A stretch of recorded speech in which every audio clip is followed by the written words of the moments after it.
Menteri Koordinator Bidang Perekonomian Erlangga Hartarto dalam keterangan pers secara virtual selepas rapat terbatas yang dipimpin Presiden Joko Widodo melalui konferensi pada video Senin 26 Juli 2021 mengungkapkan pemerintah juga telah menaikkan kebijakan kredit usaha rakyat atau KUR tanpa agunan dari 50 juta menjadi 100 juta. Presiden sendiri secara khusus telah memberi arahan kepada sejumlah lembaga penyalur untuk mengintegrasikan kebijakan tersebut. Secara klaster, pemerintah telah menargetkan penyaluran KUR sebesar Rp26,8 triliun untuk KUR pangan dan Rp7,84 triliun untuk KUR hortikultura, Rp20,3 triliun untuk perkebunan, dan Rp15,1 triliun untuk peternakan. Menko Bidang Perekonomian juga memastikan bahwa KUR klaster bisa digunakan oleh para petani untuk berbagai keperluan. Misalnya dari sisi produksi, KUR dapat digunakan untuk pembelian pupuk atau pembelian alat pertanian. Selain itu, dengan KUR, para petani dapat melakukan kerjasama dengan aplikasi digital.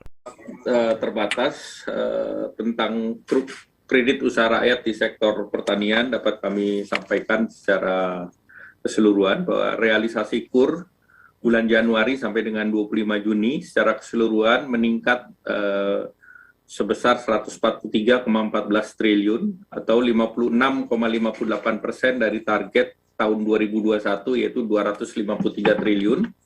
Sudah diberikan kepada 3,87 juta debitur dan outstanding per Agustus itu 283 triliun dan NPL-nya sangat rendah yaitu 0,88%. Secara keseluruhan, Erlangga melaporkan bahwa realisasi penyaluran hingga 25 Juni telah mencapai Rp143,14 triliun. Jumlah tersebut setara dengan 56,58% dari target penyaluran KUR tahun 2021, yaitu sebesar Rp253 triliun. Sementara itu, Menteri Badan Usaha Milik Negara atau BUMN Erick Thohir menyebut pihaknya telah menyiapkan 8 klaster untuk mendukung program KUR klaster di sektor pertanian. Ia berharap klaster yang telah disiapkan dapat bersinergi dengan program yang ada di Kementerian Pertanian ataupun Kementerian Perdagangan.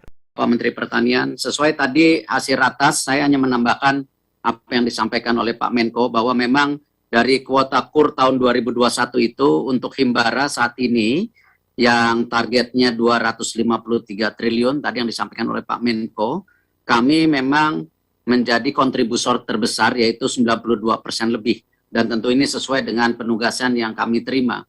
Dan juga sebagai catatan juga bahwa Bank BRI, Mandiri BNI untuk mendukung daripada program daripada KUR ini, terutama yang di pertanian, kami sudah menyiapkan 8 klaster, yaitu ada klaster padi, klaster jagung, klaster sawit, klaster tebu, klaster jeruk, klaster tanaman hias, klaster kopi, dan klaster porang, yang sehingga nanti bisa bersinergi dengan program-program yang ada di Menteri Pertanian ataupun di Menteri Perdagangan. Dalam sektor pertanian, Menteri Pertanian Syahrul Yassin Limpo menyebut bahwa serapan KUR tahun 2021 telah mencapai angka di atas 40% lebih. Ia menyatakan penyaluran KUR akan didorong lebih banyak saat masuk musim tanam kedua pada bulan Agustus. Serapan KUR kita untuk 2021 ini sementara berproses dan ini daya serapnya sudah di atas 40%